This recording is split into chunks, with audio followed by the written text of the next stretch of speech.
क्या आप भी उन लोगों में से एक हैं जो भीड़ में खोए रहते हैं, जिन्हें कोई नोटिस नहीं करता, जिनकी आवाज कोई नहीं सुनता? कल्पना कीजिए, अगर आपको अपनी जिंदगी के सबसे बड़े क्रश के साथ सिर्फ एक दिन बिताने का मौका मिले, लेकिन शर्त यह है कि अगले दिन वो आपको पूरी तरह भूल जाएगा। क्या आप वो एक दिन जीना चाहेंगे? क्या आप उसे सच बताएंगे या उस एक दिन को अपनी पूरी जिंदगी मान लेंगे? ये सवाल, यही डिलेमा और यही इमोशनल कॉन्फ्लिक्ट लेकर आती है एक दिन। दोस्तों, आज हम बात कर रहे हैं जुनैद खान और साई पल्लवी की लेटेस्ट फिल्म एक दिन के बारे में। ये 2016 की मशहूर थाई फिल्म वन डे की ऑफिशियल रीमेक है। आमिर खान प्रोडक्शन के बैनर तले बनी ये फिल्म क्या वाकई हमारे दिलों में जगह बना पाती है या बस एक फीका रीमेक बनकर रह जाती है? क्या ये फिल्म सच में उतनी इम्पैक्टफुल है जितनी इसकी कहानी सुनने में लगती है? चलिए जानते हैं विस्तार से।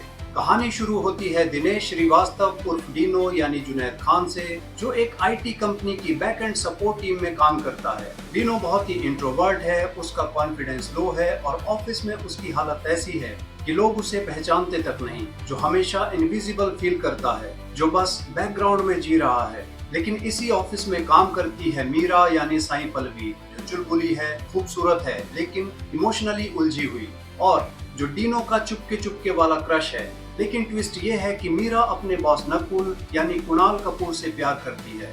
नकुल शादीशुदा है, लेकिन उसने मीरा से वादा किया है कि वो अपनी वाइफ को तलाक देकर उससे शादी कर लेगा। कहानी में मोड़ तब आता है जब ऑफिस की टीम 5 दिनों के लिए Japan Hokkaido snow festival trip पर जाती है, लेकिन वहां अचानक नकुल की वाइफ आ जाती है और वो बताती है कि वो प्रेग्नेंट है।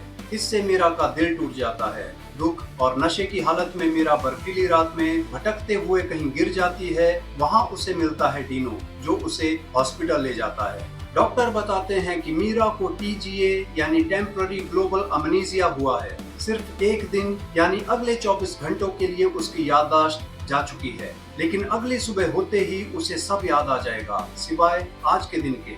अब डिनो के पास है एक मौका, एक ऐसा मौका जो शायद उसे जिंदगी में कभी ना मिले। वो मीरा को बताता है कि वो उसकी गर्लफ्रेंड है और यहीं से शुरू होता है उनका एक दिन का रिश्ता। वो दोनों पूरा दिन जापान की बर्फीली वादियों में बिताते हैं, स्नो फेस्टिवल में जाते हैं, बातें करते हैं और मीरा धीरे धीरे डिनो की सादगी की ओर खींचने लगती है।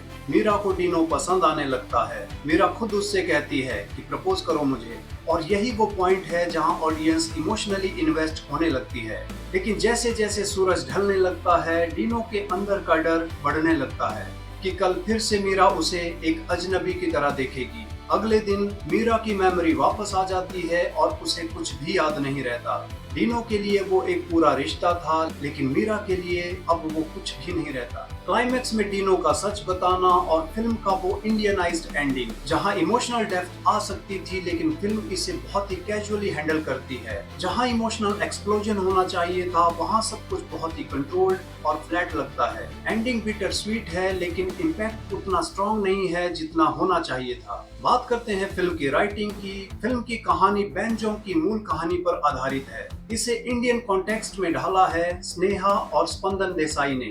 राइटिंग की बात करें तो स्क्रीन प्ले कई जगह कॉपी पेस्ट लगता है। हालांकि इन्होंने फिल्म की रूह को नहीं बदला।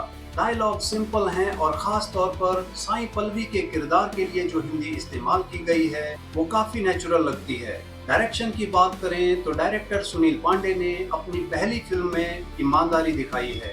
उन्होंने जापान की खूबसूरती और किरदारों के अकेलेपन को अच्छे से बैलेंस किया है। हालांकि फिल्म की पेसिंग कहीं कहीं स्लो हो जाती है, जिससे दर्शक थोड़ा डिटैच महसूस करते हैं। वहीं मनोज लोबो की सिनेमेटोग्राफी लाजवाब है। जापान की सफेद बर्फ और नाइट शॉट्स एक ड्रीमी एहसास देते हैं। विजुअल्स इतने आई कैची हैं कि आप पर्दे से नजर नहीं हटा पाएंगे। एडिटर बल्लू सलूजा ने फिल्म की लंबाई को कंट्रोल करने की कोशिश की है, लेकिन फिल्म का दूसरा हिस्सा थोड़ा स्ट्रेच्ड लगता है। 2026 के हिसाब से एडिटिंग और भी क्रिस्प हो सकती थी। वहीं म्यूजिक दिया है राम संपत ने।